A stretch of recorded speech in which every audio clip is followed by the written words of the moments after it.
Marc, chapitre 4. Jésus se mit de nouveau à enseigner au bord de la mer. Une grande foule s'étant assemblée auprès de lui, il monta et s'assit dans une barque sur la mer. Toute la foule était à terre sur le rivage. Il leur enseigna beaucoup de choses en paraboles et il leur dit dans son enseignement, « Écoutez, un semeur sortit pour semer.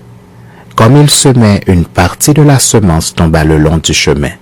Les oiseaux vinrent et la mangèrent.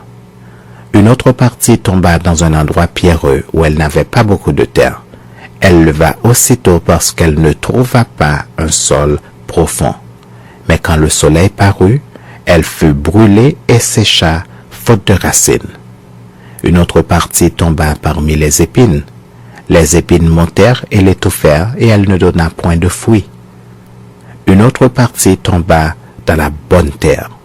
Elle donna du fruit qui montait et croissait, et elle rapporta 30, 60 et 100 pour un. Puis il dit, que celui qui a des oreilles pour entendre, entende.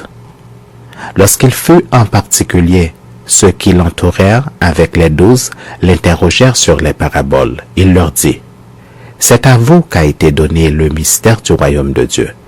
Mais pour ceux qui sont dehors, tout se passe en parabole, afin qu'en voyant ils voient et n'aperçoivent point, et qu'en entendant ils entendent et ne comprennent point, de peur qu'ils ne se convertissent et que les péchés ne leur soient pardonnés. Il leur dit encore, vous ne comprenez pas cette parabole? Comment donc comprendrez-vous toutes les paraboles? Le semeur sème la parole. Les uns sont le long du chemin, où la parole est semée quand ils l'ont entendue. Aussitôt Satan vient et enlève la parole qui a été semée en eux. Les autres, pareillement, reçoivent la semence dans les endroits pierreux. Quand ils entendent la parole, ils la reçoivent d'abord avec joie, mais ils n'ont pas de racine en eux-mêmes.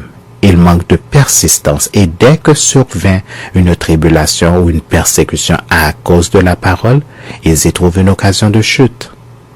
D'autres reçoivent la semence parmi les épines. Ce sont ceux qui entendent la parole, mais en qui les soucis du siècle, la séduction des richesses et l'invasion des autres convoitises étouffent la parole et la rendent infructueuse. D'autres reçoivent la semence dans la bonne terre. Ce sont ceux qui entendent la parole, la reçoivent et portent du fruit, 30, 60 et 100 pour un. Il leur dit encore, apporte-t-on la lampe pour la mettre sous le boisseau ou sous le lit? N'est-ce pas pour la mettre sur le chandelier? Car il n'y a rien de caché qui ne doive être découvert, rien de secret qui ne doive être mis à jour. Si quelqu'un a des oreilles pour entendre, qu'il entende. Il leur dit encore, prenez garde à ce que vous entendez. On vous mesurera avec la mesure dont vous vous serez servi, et on y ajoutera pour vous, car on donnera à celui qui a, mais à celui qui n'a pas, on ôtera même ce qu'il a. Il dit encore, il en est du même du royaume de Dieu quand un homme jette de la semence en terre, qu'il dorme ou qu'il veille, nuit et jour, la semence germe et croît sans qu'il sache comment. La terre produit d'elle-même d'abord l'herbe, puis l'épi, puis le grain, tout formé dans l'épi. Et dès que le fruit est mûr, on y met la faucille car la moisson est là. Il dit encore, à quoi comparerons-nous le royaume de Dieu? Ou par quelle parabole le représenterons-nous? Il est semblable à un grain de sénévé, qui lorsqu'on le sème en terre est la plus petite de toutes les semences qui sont sur la terre. Mais lorsqu'il a été semé, il monte, devient plus grand que tous les légumes et pousse de grandes branches en sorte que les oiseaux du ciel peuvent habiter sous son ombre. C'est par beaucoup de paraboles de ce genre qu'il leur annonçait la parole selon qu'ils étaient capables de l'entendre. Il ne leur parlait point sans parabole, mais en particulier, il expliquait tout à ses disciples. Ce même jour, sur le soir, Jésus leur dit, « Passons à l'autre bord. » Après avoir envoyé la foule, ils l'emmenèrent dans la barque où il se trouvait. Il y avait aussi d'autres barques avec lui.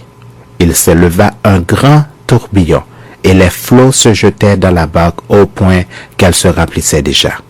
Et lui, il dormait à la poupe sur le coussin. Ils le réveillèrent et lui dirent, « Maître, ne t'inquiètes-tu pas de ce que nous périssons ?» S'étant réveillé, il menaça le vent et dit à la mer, « Silence, tais-toi !» Et le vent cessa, et il y eut un grand calme. Puis il leur dit, « Pourquoi avez-vous ainsi peur? Pourquoi n'avez-vous point de foi ?» Ils furent saisis d'une grande frayeur et ils se dirent les uns aux autres, « Quel est donc celui-ci à qui obéissent même le vent et la mer ?»